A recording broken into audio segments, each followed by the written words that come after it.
नमस्कार, इन खबर में आपका स्वागत है। आम चुनाव 2024 की तैयारी दोनों तरफ से यानी विपक्ष और सत्ता पक्ष बहुत तेज हो गई है।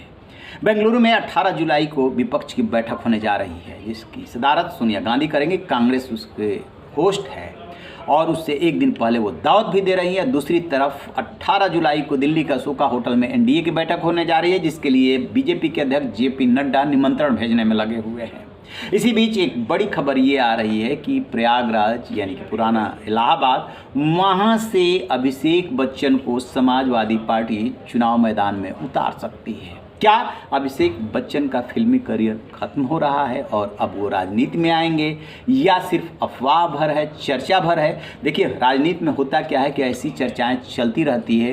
पार्टी की जब बैठक होती है तो कई नामों पर विचार किया जाता है। अभी एक दिन पहले ही तो समाजवादी पार्टी के प्रमुख अखिलेश यादव अपने चाचा शिवपाल सिंह यादव के घर पर जाकर 1 घंटा तक मंथन किए थे। माना गया कि संगठन के विस्तार और आगामी लोकसभा चुनाव को लेकर के जो रणनीति बन रही है उसमें चाचा की राय लेने के लिए गए थे।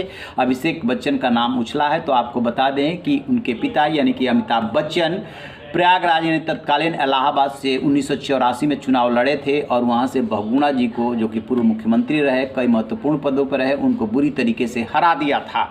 और अब उनके बेटे अभिषेक बच्चन की चर्चाएं चल पड़ी है। संयोग देखिए कि उसी बहुगुणा जी की बेटी रीता बहुगुणा जोशी, जो कि बीजेपी में है, वहां से सांसद हैं और अभिषेक बच्चन वहां से यदि चुनाव लड़ते हैं तो फिर मुकाबला बहुत दिलचस्प होगा। हालांकि तब वाली स्थिति तो नहीं रहने वाली है, लेकिन सबसे बड़ी बात ये है कि क्या अभिषेक बच्चन चुनाव लड़ेंगे या ये सिर्फ चर्चा भर है। अखिलेश यादव के सामने सबसे बड़ी चुनौती ये है कि बेशक विपक्ष, मजबूत विपक्ष का दम भरे, लेकिन जिस तरीके से 2019 के लोकसभा चुनाव में करारी हार मिली, मात्र 5 सीटों पे सिमट गए। अब बाद के उपचुनाव में 2 सीटें निकल गई उनके हाथ से।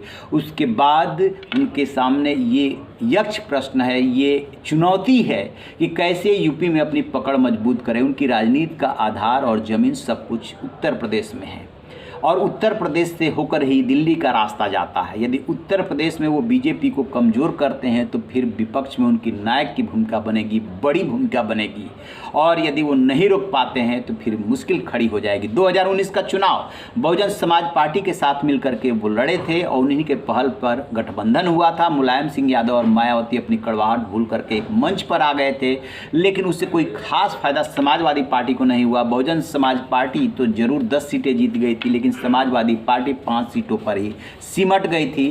बाद में उसके हाथ से 2 सीटें निकल गई थी।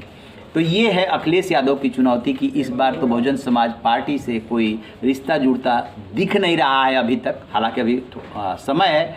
अकेले के दम पे यदि चुनाव लड़ते हैं तो स्वाभाविक रूप से कुछ सेलिब्रिटीज़ को उतार करके सीटें बढ़ाने की कोशिश करेंगे। कहते तो हैं कि हम बीजेपी का रास्ता रोक देंगे, लेकिन रोक पाएंगे नहीं पाएंगे ये तो वक्त बताएगा। फिलहाल चर्चा हो रही है अभिषेक बच्चन की। रहिए न बेखबर, देखते रहिए इन खबर। Thank you.